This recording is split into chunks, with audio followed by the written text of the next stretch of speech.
저는 개인적으로 그렇진 않거든요. 저는 사소한 일도 그냥 넘어가지 않고 안 따져요. 큰 일도 그냥 넘어가요. 제가 전형적으로 강자 앞에 침묵하는 다수기 때문에 근데 진짜로 이런 분들이 있을 때마다 저도 궁금했어요. 저는 제가 심리학자가 된 이유 중에 하나도 저는 심리학자가 된 이유 중에 하나가 바로 뭐냐면 사람한테 정말 관심이 많습니다. 첫째는 사람한테 관심이 되게 많은데 어느 정도 사람한테 관심이 많냐면요. 그랜드 캐년에 가면 다 경치를 보면서 감탄하죠. 저는 감탄하는 사람을 보면서 왜 저렇게 감탄할까를 봐요.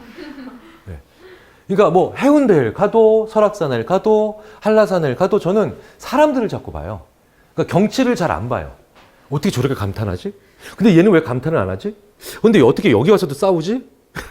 이렇게 사람에 대한 관심이 많으니까. 근데 그 사람에 대한 관심을 가지고 있는 사람은 많아요. 그래도 꽤 많은데 그런데 가장 저에게 있어서 심리학을 하게 만들어낸 두 번째 중요한 또 다른 이유는 왜 나는 침묵하고 있는데 저 사람은 얘기할까? 이건 약간의 부끄러움입니다. 부끄러움. 나는 분명히 침묵하고 있어요. 나는 침묵하고 있는데 저 사람은 계속해서 따지고 있고 뭔가 얘기하고 있어요. 부끄럽더라고요. 너무 부끄럽더라고요. 나는 분명히 이걸 그냥 가만히 있는데 그 친구는 학교 다닐 때 이 친구 선생님 뭔가 문제가 있는 겁니다. 한 번도 안 해본 행동이에요. 제가. 지금까지 살면서 한 번도 안 해본 행동입니다. 오, 진짜 어떻게 그 상황에서 저는 항상 다수의 편에 서는 그런 스타일이었거든요. 근데 그런 친구가 어떻게 표현하면 그건 정의감이죠. 근데 그걸 나쁘게 표현하면 오지랖이에요. 근데 어쨌든 저는 그런 게 적어서 왜 나는 저 친구는 저렇게 얘기하는데 나는 얘기하지 못할까? 이런 약간의 죄책감 섞인 부끄러움이 또 심리학을 하게 만든 경우도 하나예요. 사실 그래서 이 질문은 저한테 굉장히 좀 오히려 이분한테는 이게 걱정이지만 저한테는 이게 오히려 약간의 부채의식이었어요. 예, 저한테 없는 측면이기 때문에. 그래서 제가 왜 그런가 한번 생각해보고 관련된 걸 찾아보면 그러니까 저랑 굉장히 다른 이런 스타일의 사람 친구들과 얘기해보면 실제로 얘는 저한테 따지더라고요. 저는 그냥 먹자 그러고 식당에 들어갔는데 모기가 한 마리 혹은 뭐 벌레가 한 마리 들어갈 수 있어요. 그러면 그걸 들고 따져요.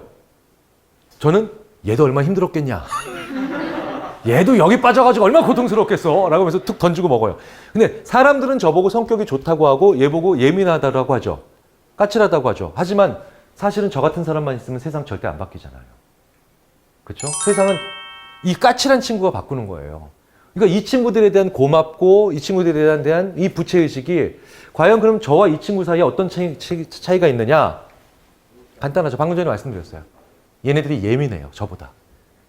예민해요. 예. 저는 예민하지 않아요. 그런데 이걸 동글동글하다고 아까 뒹굴뒹굴과 마찬가지나요? 예. 동글동글하다라고 생각하지만 그런데 예민한 사람과 예민하지 않은 사람의 특징이 하나 있어요. 이건 굉장히 중요한 장점이자 단점을 서로 가지고 있는 거예요. 예민하지 않은 사람들은 이 인류 역사상 어떤 기능을 담당했는지 아세요? 계속해서 이동하는 걸 담당해요. 이동. 그러니까 변화를 만들어내고 움직이는 거야. 자, 먹었지? 가자. 그 다음 일 하자. 그 다음 일 하자. 다음 일을 하는 거예요. 그런데 예민한 사람들의 특징이 뭔지 아세요? 이 사람들은 앉아서 진실을 파내고 싶어 해요. 진실에 관심이 많은 거예요. 진실에. 근데 이 세상은 계속해서 변화를 만들어내고 앞으로 나갈 사람이 필요하고 하지만 그 일이 왜 일어났는지 진실을 알아내야 되는 사람이 공존을 해야 됩니다. 공존을 해야 돼요. 그래서 저는 방금 전에 어떻게 했어요? 벌레가 들어가 있어? 건져내. 그럼 다음에 뭘 할 수 있어요? 먹을 수 있음으로 이동하잖아요. 그런데 제 친구는 뭡니까? 이게 왜 여기까지 들어와서 빠져있나에 대한 진실, 그 이유를 알고 싶은 거예요. 이유를 알고 싶은 겁니다. 자, 그러면 저 같은 사람들의 숫자가 너무 많아요, 조직 내에.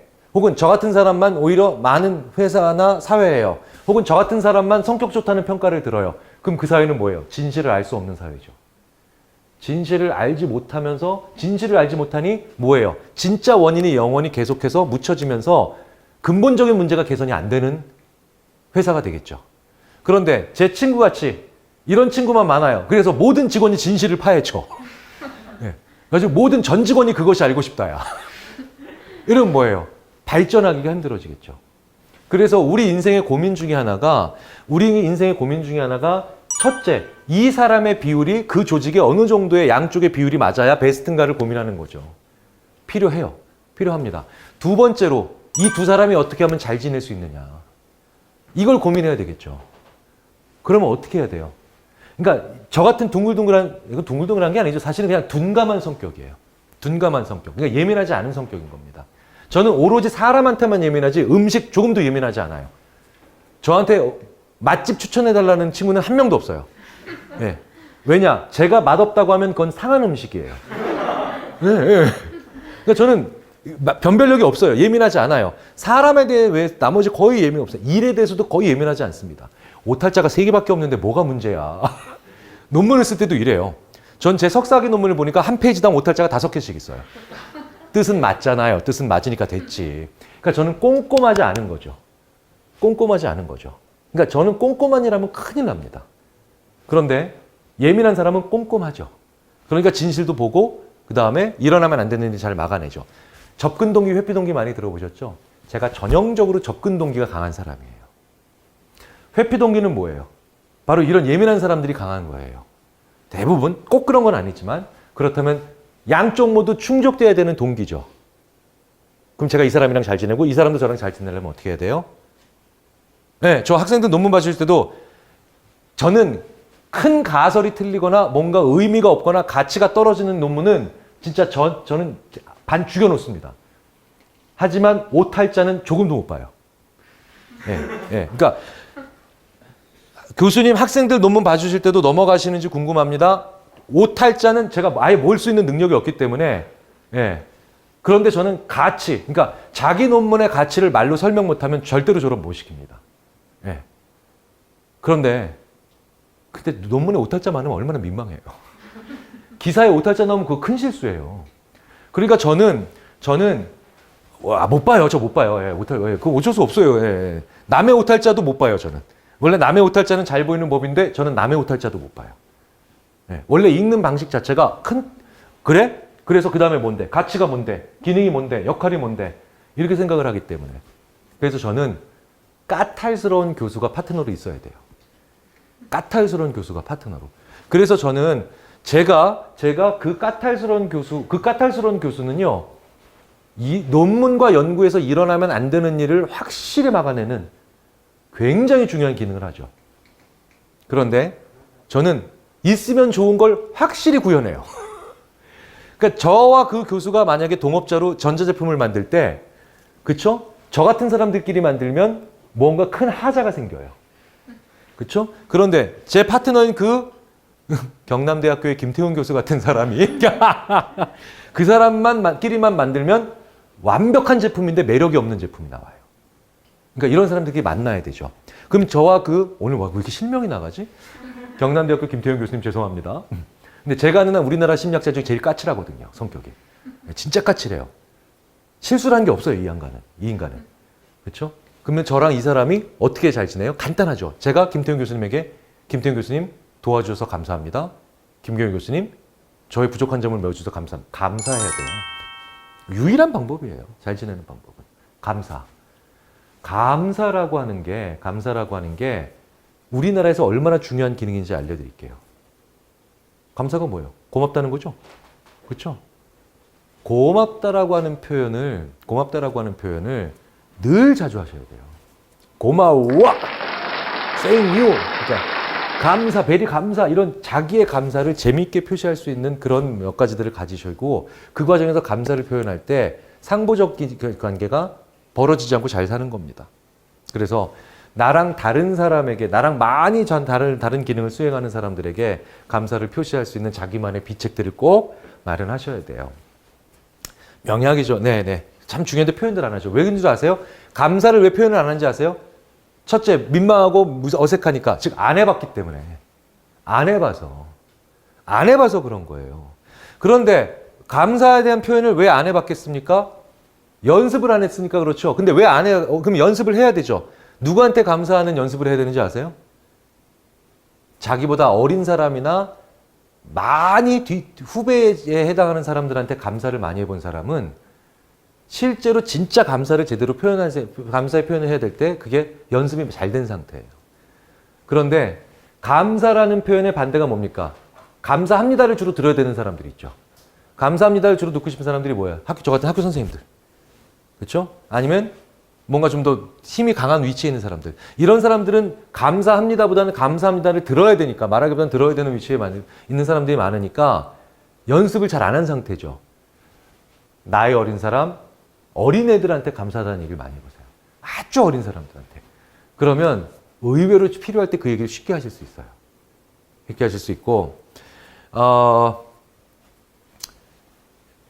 그 다음에 두 번째로 감사를 잘 안 하려고 하는 이유는 감사할 일을 아예 안 만들죠. 부채의식 때문에. 예. 그러니까 나중에 내가 이 친구한테 빚졌다라는 느낌 때문에. 그렇죠? 그러니까 감사를 잘 하려면 어떻게 돼요? 감사할 일을 만들어야 되니까 도와달라는 말을 잘해야 돼요. 자, 그러면 도와달라는 말이 얼마나 중요한 말인지, 우리나라에선 중요한 말인지 하나만 말씀드리면서 제가 마칠게요. 영어에서는 help me 하면요.